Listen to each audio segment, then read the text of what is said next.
En 2013, la République centrafricaine bascule dans l'une des crises les plus violentes de son histoire.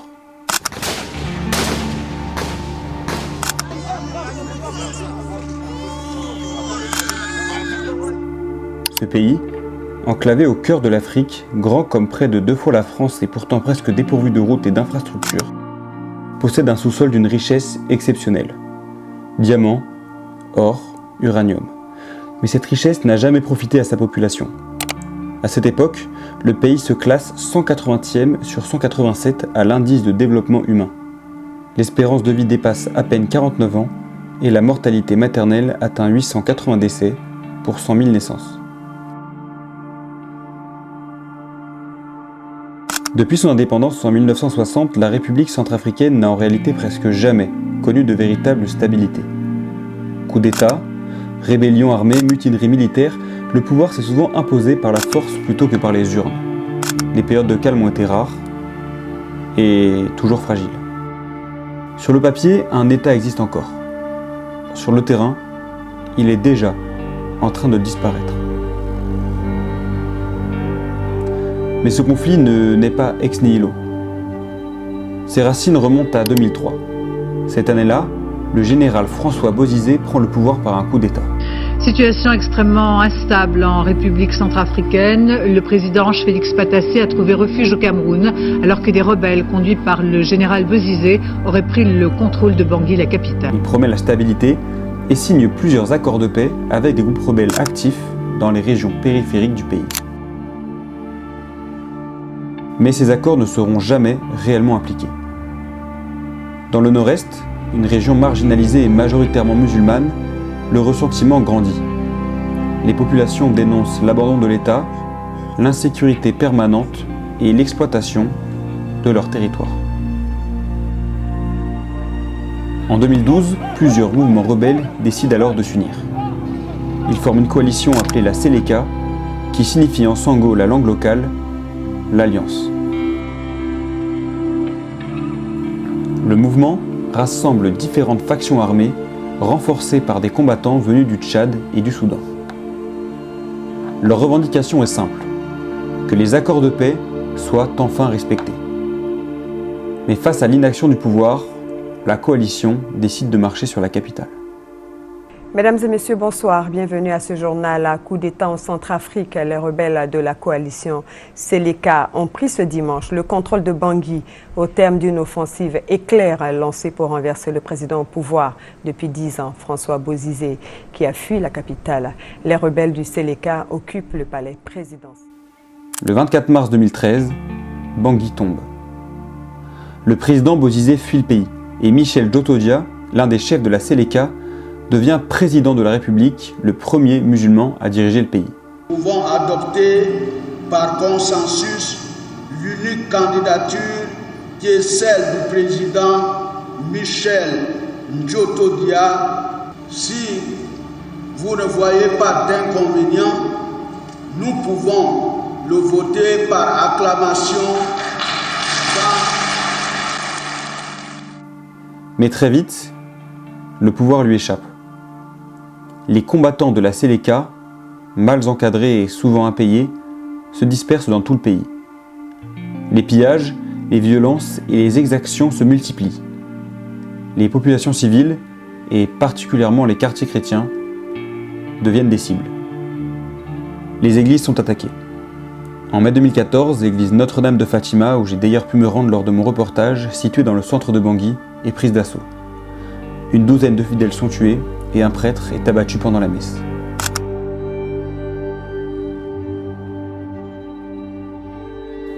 La violence déclenche alors une spirale incontrôlable. Face aux exactions de la Seleka, des milices d'autodéfense apparaissent dans les villages. Elles sont composées principalement de chrétiens et d'animistes et prennent le nom d'anti-balaka, ce qui signifie littéralement en sango anti-machette. À l'origine, ces groupes prétendent protéger les populations. Mais très vite, la vengeance prend le dessus. La violence devient confessionnelle. Dans certaines régions, les musulmans sont traqués, lynchés, expulsés. Des villes entières sont vidées de leur population musulmane. À Bangui, les exécutions en pleine rue deviennent presque quotidiennes. En décembre 2013, la capitale sombre dans le chaos. En quelques jours seulement, plus de 600 personnes sont tuées selon les Nations Unies. Médecins sans frontières prend en charge 648 blessés en 3 semaines dans un seul hôpital de Bangui. 368 victimes de balles, 128 blessés par machette. Face à l'ampleur des massacres, certains responsables internationaux commencent à prononcer un mot terrible, celui de génocide.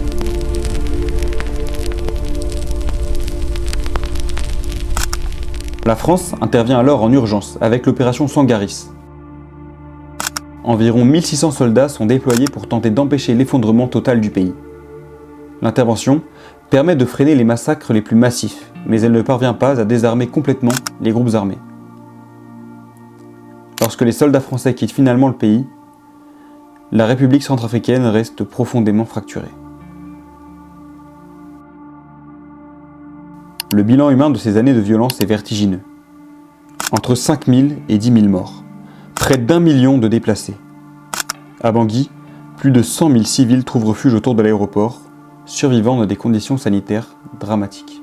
Plus d'une décennie plus tard, les cicatrices de cette guerre sont toujours bien visibles.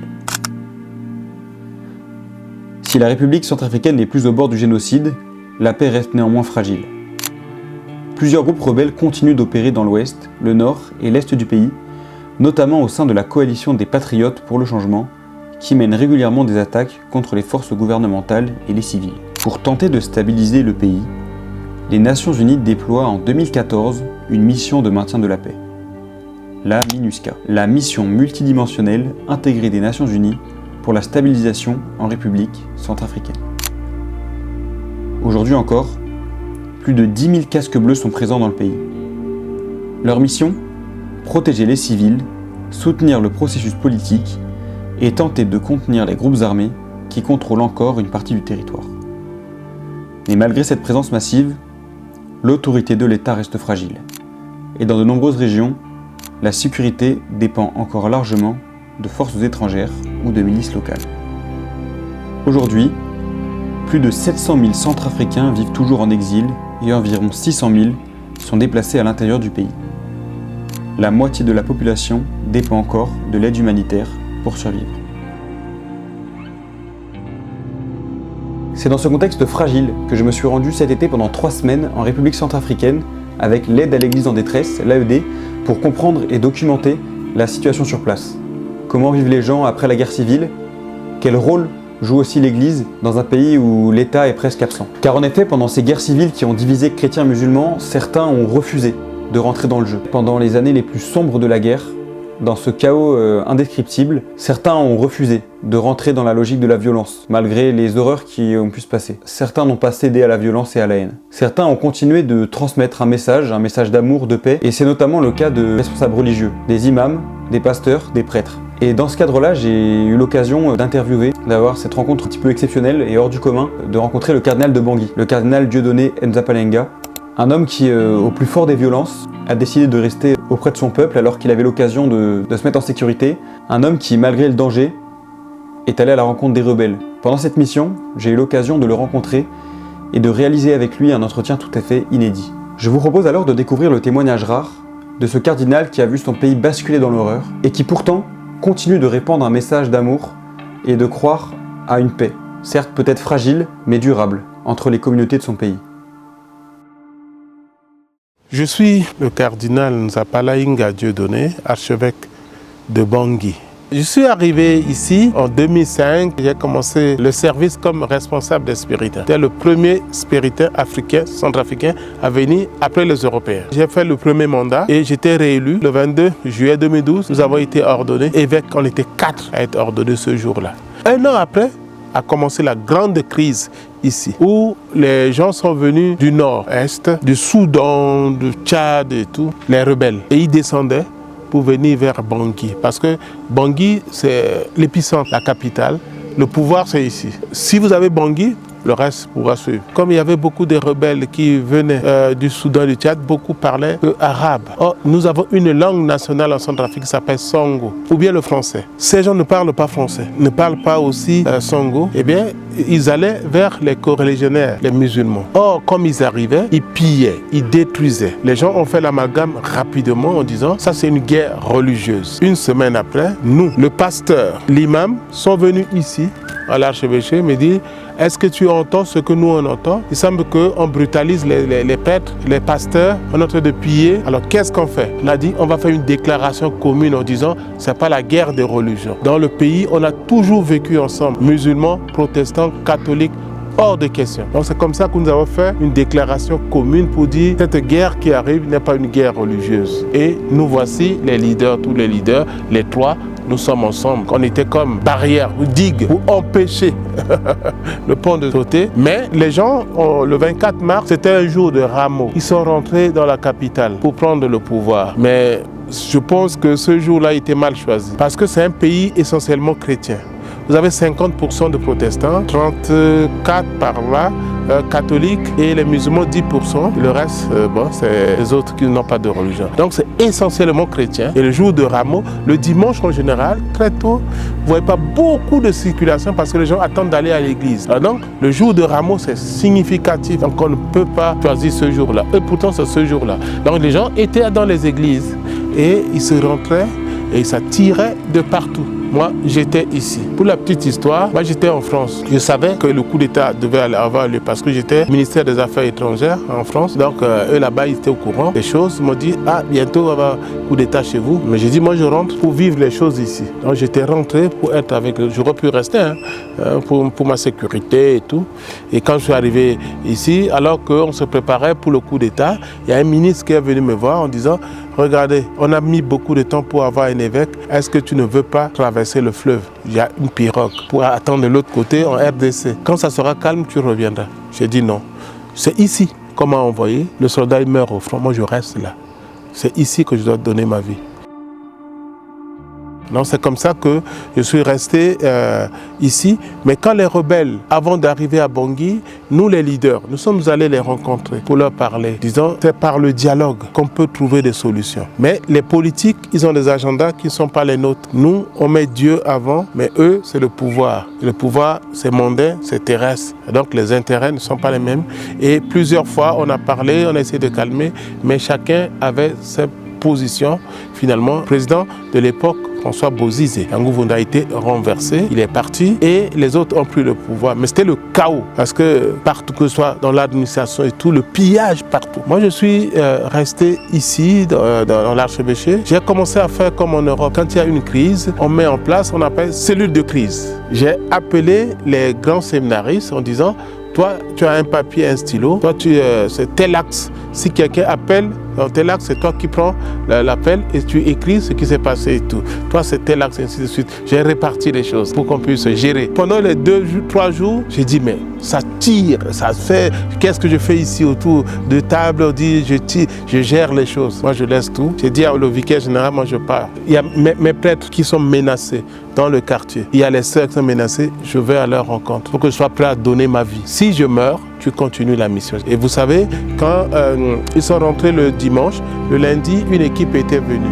Là où vous étiez assis, l'équipe est rentrée avec les armes. Et moi, je suis sorti en disant, qui cherchez-vous? Je leur dis, si vous cherchez le responsable, c'est moi. Vous voyez, dans l'évangile, Jésus pose la question, qui cherchez-vous? Au moment où on devait l'arrêter. Alors, il a dit, si c'est moi, laissez partir les autres. Et effectivement, j'ai dit aux gardiens, partez chez vous, laissez-moi avec mes enfants. Ils sont rentrés avec les armes. Je leur dis, prenez toutes les armes, rentrez là-dedans, dans la petite salle là. Vous aurez besoin de ça. Ils sont rentrés, j'ai fermé la porte. Alors, moi, je me présente comme responsable de l'Église catholique et chargé de communiquer la bonne nouvelle du salut. Donc, je ne sais pas ce qui les a poussés à venir ici. Moi, je ne veux pas que le sang coule. Et il y a un qui avait vu le véhicule dehors. Ils aimaient les véhicules. J'ai dit, les véhicules sont essentiels à vous. Mais pour le moment, restez, m'écoutez. J'ai fermé. Je leur dis, je ne veux pas que le sang coule ici. Je suis sorti, ouvrir la porte, dit, sortez. J'ai commencé à leur dire, sortez. Je n'ai pas besoin de... Ils voulaient parler. Non, pas de discussion. Sortez, je vous demande. Vous voyez, quand le Seigneur dit, vous aurez l'autorité. Ne cherchez pas des paroles. Ce n'est pas des mots en l'air et autres et tout. qu'il est avec vous. Quand on arrêtait Jésus et on pensait que c'était fini, ben, j'ai dit de sortir. Et ils sont sortis. Ils sont restés devant le portail pendant 5 minutes en train de discuter. Alors, vous pouvez m'abattre et prendre des choses. J'ai dit aux gens, mon heure n'était pas encore arrivée. Et ils avaient les armes, moi j'avais le chapelet. La Vierge Marie, plus puissante que de ce qu'on peut imaginer. Et puis c'est vrai, ils sont sortis et ils sont partis. Le Seigneur qui promet d'être avec ses serviteurs, ce n'est pas une utopie, ni pas une théorie. Si vous êtes convaincu que le Seigneur est avec vous et que vous êtes là pour lui, les anges, il les enverra. Il vous donnera les paroles. Il vous permettra de vous sortir des situations difficiles, inextricables. Et c'est ce qui est arrivé. Plusieurs fois, j'ai pris des véhicules pour aller en ville, pour secourir des sœurs et des pères. Eh bien, c'était chaotique, mais il fallait aller à mes risques. J'étais le seul qui partait dans ces endroits. Les quartiers où ils décidaient, disant, on va attaquer le quartier, on va tuer, parce que c'est le quartier Boïrab, c'était le quartier de l'ancien président, parce qu'on voudrait tuer les gens. Et ils disaient, leur corps va rester là, et les chiens vont les manger. Je dis, hors de question. Moi, je rentrais avec des charrettes. Je mettais les corps dedans, je mettais les blessés, je descendais avec pour mettre dans le véhicule. En disant, Toby allait à la rencontre de tous ceux qui donnaient leur vie, conserver la dignité de l'être humain. Nous sommes restés avec les protestants, les musulmans, ensemble pour parler. L'imam a dormi ici pendant 6 mois avec sa femme et ses enfants. On respectait ces moments de prière, même les repas aussi. On respectait ça pour ce qu'il a vécu. Et après les 6 mois, les protestants ont payé la location de sa maison pendant 1 an. Et nous, les catholiques, 1 an. Quand les anti-Balaka, ceux qu'on disait communément chrétiens, moi je ne dis pas chrétien, c'est parce que leur idéologie, elle n'est pas chrétienne.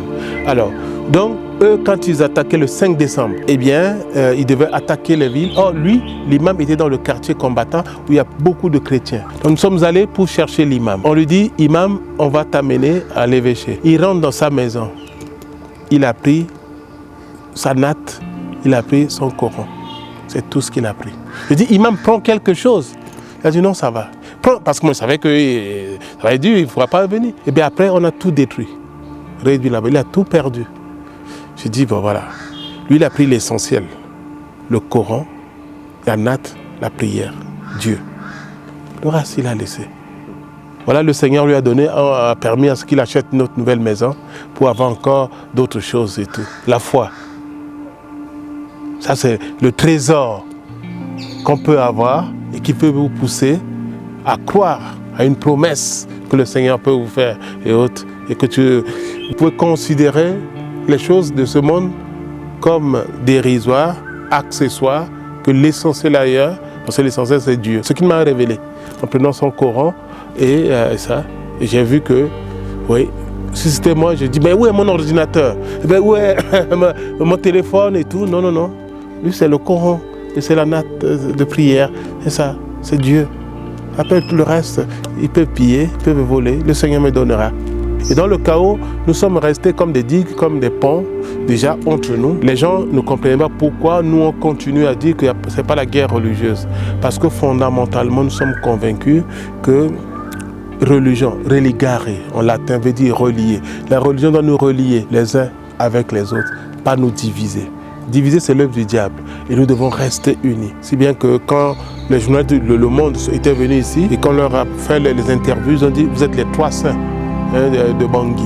Ils avaient titré ça les 3 saints de Bangui pour dire que c'est irréaliste ce qu'on était en train de dire, de vivre, alors qu'on tue et autres. Mais nous avons une autre logique, une autre promesse, un autre message qu'on envoyait au monde, qu'on envoyait à nos frères, même nos fidèles. Hein.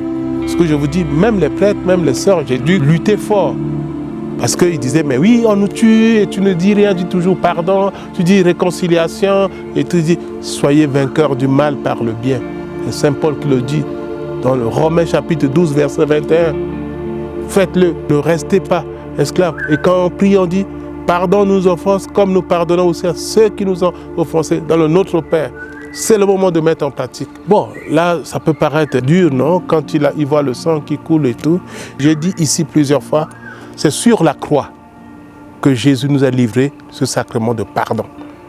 Père, pardonne-leur, alors que le sang coulait, parce qu'ils ne savent pas ce qu'ils font. Dans sa chair, où il y a le sang, où il y avait la mort qui arrivait, qu'il a eu le courage, l'audace de dire pardon, avant de dire Père, en tes mains, je remets mon esprit. Et c'est cette école, parce que le chrétien, c'est celui qui imite. C'est le Christ aussi, au milieu de ses frères. Vous êtes lumière du monde, c'est Jésus qui le dit. Vous êtes le sel du monde, c'est Jésus qui le dit. Et on doit continuer en te voyant. Voilà un autre Jésus. Ici, la manière d'être de Jésus. Je ne suis pas, humainement, je ne peux pas pardonner avec ce qu'ils m'ont fait là. On m'a tué, mon papa, ma maman, j'ai blessé, tout. Vous me dites de pardonner, humainement, c'est impossible. Ça, c'est le niveau humain. Mais quand je lève la tête, que je regarde le Père, je suis désarmé. Mon Seigneur a pardonné. Qui suis-je pour ne pas pardonner? Pourquoi je veux mettre mes pas dans ses pas? Et je n'ose pas l'imiter. Mais maintenant, je suis touché dans ma chair par ces événements. Je dois oser le pardon. Et c'est ça que nous avons essayé ici, avec l'imam, avec le pasteur. Quand je m'appuie sur l'éducation, c'est pour donner la parole. Parce qu'un jeune qui n'a pas la parole, il va penser compensé par le biceps, c'est-à-dire par la force brute. Mais donner la parole aux gens, c'est donner le respect, donner les estimes, ce qui est des rencontres. Il y a des valeurs derrière. Que ce soit chez les juifs, que ce soit chez les musulmans, chez les chrétiens, on est les religions de la parole. Quand j'utilise cette arme-là de parole, c'est pour permettre la réconciliation, permettre la rencontre entre les gens. Et ce qu'on a vécu ici, si on n'avait pas fait ce saut qualitatif dans la foi, on aurait pu rester au niveau humain, eh bien, on allait considérer que c'est la guerre de religion, c'est la guerre entre nous, et on pouvait s'entretuer, comme on a vu dans d'autres pays, mais la foi nous a poussés loin. Et je crois que c'est important, ça c'est un message important que je peux dire de ce que nous avons vécu ici en République centrafricaine. Toujours eu la joie, la chance et la grâce de circuler dans tout le pays, même quand il y avait encore des guerres, les rebelles partout. Je ne prends pas des militaires avec moi. Je dis toujours, j'ai les anges qui m'accompagnent. Et une fois, on devait aller dans le nord, qui s'appelle le Ndélé. On arrive à Bosangwa, on devait aller. On nous a dit, à 50 km, que tu sois évêque ou pas, vous devez payer. Bon, j'ai dit, je n'ai jamais payé partout où je passe. Dès qu'on est arrivé au lieu, l'évêque a fait le signe pour demander aux jeunes rebelles, ouvre la barrière. Le rebelle n'a pas bougé. Il a fait deuxième signe, la barrière.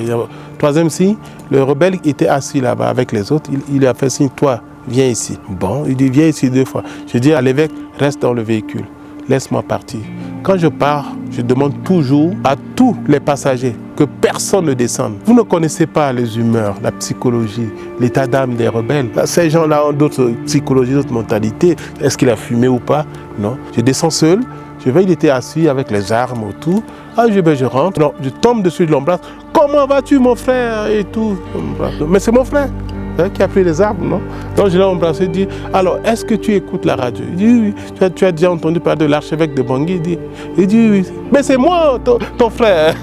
Je l'ai encore embrassé une 2e fois. Oh là là, je dis, sûrement tu ne sais pas que je passais ici. C'est pourquoi tu as mis la barrière. Moi, je vais à Ndélé, ouvre-moi. Il a demandé d'aller ouvrir. Donc, tous les prêtres, les sœurs, tout le monde sait que tout le monde peut payer, sauf l'archevêque de Bangui. Donc, je faisais l'exception.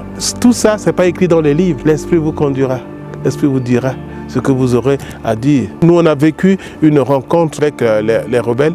Le pape était venu en 2016. Et avec kilomètre 5, c'est un quartier où personne ne pouvait y aller. Mais le pape tenait à rentrer dans ce quartier. Il est rentré sans gilet pare-balles. Alors que la veille, ça tirait encore. Le chef de sécurité avait la trouille. Il demandait au chef rebelle, est-ce que demain vous pouvez demander à vos éléments de ne pas tirer? Et il y a un qui a dit, nous, on n'est pas maître de ces gens-là. Il est rentré dans le quartier. Le pape a rencontré l'imam. Il a enlevé ses chaussures. Il a tenu la main. En fait, parfois, ce n'est pas les théories, c'est des gestes. Le fait qu'il enlève, parce que lui, il n'était pas obligé d'enlever les chaussures. Pour les musulmans, voilà quelqu'un qui respecte notre lieu de prière.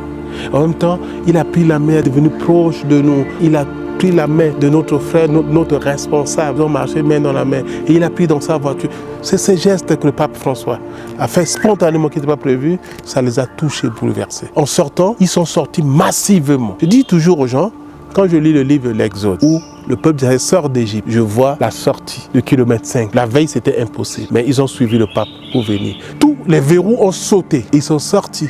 sans armes, pour aller à la célébration. On a vécu comme ça, c'est comme si on était tétanisé pendant 6 mois. Qu'est-ce qui nous est arrivé? Et donc il y a vraiment un esprit qui est venu inoculer, sortir notre cœur qui était gorgé de haine. Il fallait les vider. Nous qui ne voulons pas entendre parler de réconciliation, de la paix, il nous a invités. En ouvrant la porte de la miséricorde ici. C'est par là où vous devez rentrer, pas ailleurs. Et je trouvais ça beau. Une semaine après, j'ai dit à un de mes prêtres qui était dans le quartier, juste à la frontière, c'est la paroisse de la Trinité, en disant, écoute, le pape est venu de Rome jusqu'ici. Et vous êtes à côté, vous n'osez pas aller là-bas. S'il y en a qui veulent y aller, je vais venir. Et le curé a accepté, les sœurs, les jeunes ont accepté. On a décidé d'y aller pour marcher. Ils ont commencé à chanter et tout. Et les rebelles qui étaient là-bas sortaient avec les armes et tout. J'ai senti que beaucoup de gens venaient autour de moi, me serraient, portés par la foi, qui me poussaient à les amener. Ils m'ont suivi. On est venu pour la paix, pas pour autre chose. On a parlé avec les musulmans. Nous avons décidé de marcher dans leur quartier pour la paix. Et bien, on a commencé à marcher. Ce que je vous dis, c'est historique. Même pas 300 mètres, il y a une chèvre qui vient pour marcher. Ils l'ont chassée. Dit aux gens, laissez la chèvre. Parce que quand nous on commence la guerre, les bêtes aussi souffrent. Cette bête est venue marcher pour toutes les bêtes qui souffrent ici en Centrafrique. Mais elle a marché avec nous sans être attachée. Ça c'est historique, vous pouvez demander ça là-bas. Tout le monde vous dit c'est vrai. Et elle a marché avec nous pendant les 4 km. On s'arrête, elle s'arrête. On continue, elle continue. Et arrivé au rond-point de Kilomètre de Koudoukou, l'imam me demande, est-ce que tu ne peux pas rencontrer le chef? Parce qu'il y avait un chef redoutable qui s'appelle 50-50. Tu ne pouvez pas le rencontrer. Je dis oui, je peux le rencontrer. Il a appelé et on est venu. Quand on est venu, la chef nous a suivis. C'est dans son quartier que la chef est rentrée. Elle est allée loin là-bas, sans avoir peur. Elle a marché seulement avec nous. Donc on arrive là, le rebelle, il était assis, il a mis des armes partout, comme ça, en arc. Les gens comme vous, quand ils rentraient, ils voyaient, ils sortaient. Tout le monde rentrait et sortait. Bon, quand je suis rentré, je suis resté. Je suis allé m'asseoir. Je dis bonjour. Il ne disait rien. Mais un bel homme comme toi peut quand même sourire, non? Oh, il a commencé. Au fond de toi, il y a la bonté, il y a l'amour. Personne ne te l'a dit, moi je te le dis aujourd'hui. Tu es habité par la bonté de Dieu. C'est parce que tu poses des actes que les gens t'ont piché. Mais tu es plus que ça. Je lui ai parlé, il n'a rien dit. Et après, il m'a laissé avec les armes. Vous voyez, Daniel dans les fosses au lion là. Il est sorti, je reste là avec les roquettes et les trucs arrangés et tout. Je ne sais pas, bon, qu'est-ce qui va arriver, on ne sait pas. Il revient, il m'appelle, je sors. Il y avait un monsieur qui était un peu blessé et tout. Il me dit, ce monsieur, on l'avait arrêté. On devait l'exécuter ce soir. Mais tu es venu ici chez nous. Tu as marché, tu as parlé de la paix, on le libère. Vous voyez, la marche a servi à sauver une vie ce jour-là. Sauver une vie. Et c'est le jeune redoutable rebelle là, qui dit à son imam, vous les imams, vous êtes nos pères spirituels. Pourquoi vous ne venez pas nous parler de Dieu? Certes, on a des armes, mais c'est rien. Parlez-nous de Dieu. Regarde, lui, il est venu, il nous a parlé. Parlez-nous de Dieu. On a beau porter les armes, mais nous sommes vos enfants. Regardez, le cou n'a jamais dépassé la tête. Il a commencé à parler à l'imam. Et bien, c'est ce jour-là, après l'imam a parlé, dans leur grande réunion, ils ont commencé à sensibiliser. Ça a fait baisser la tension.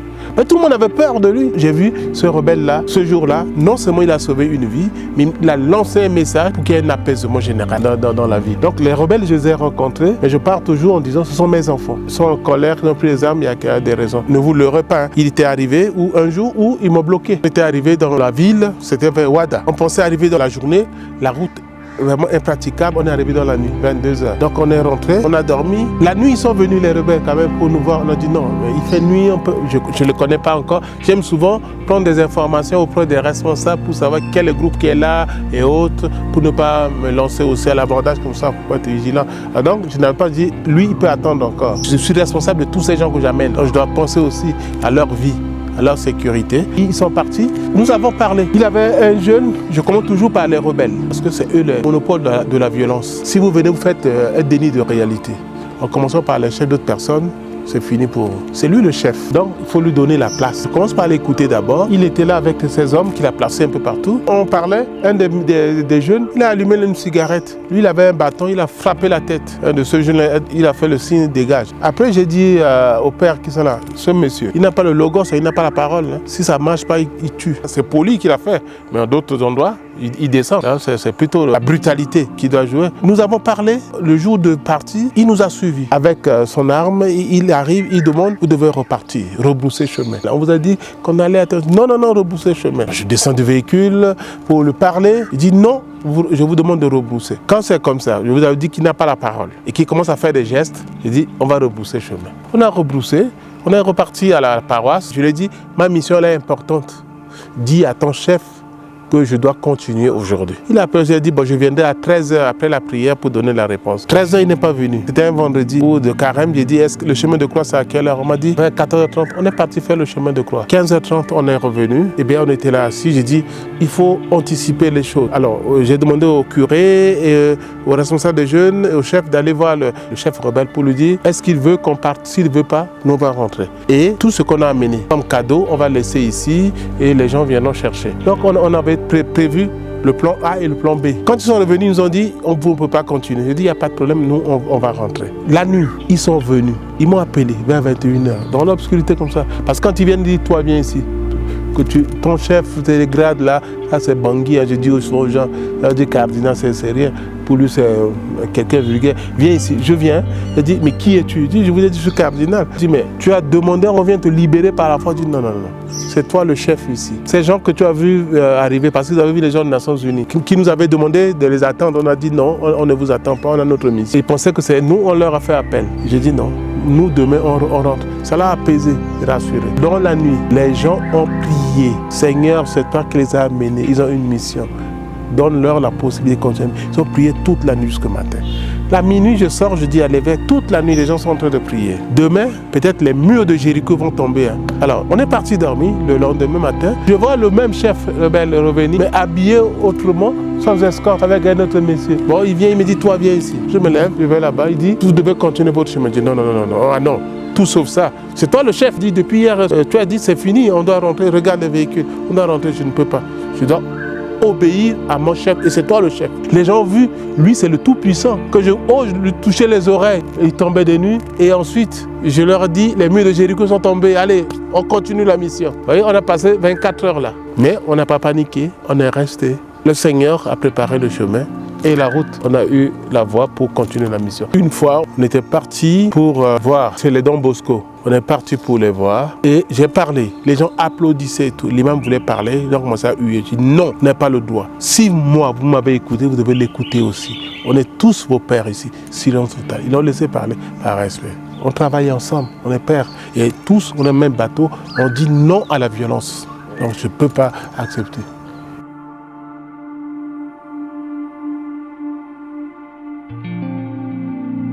Merci d'avoir regardé jusqu'au bout, j'espère que la vidéo vous a plu. N'hésitez pas à me dire en commentaire ce que vous en avez pensé pour que je puisse m'améliorer pour les prochaines fois. N'hésitez pas aussi à partager la vidéo autour de vous. À très vite.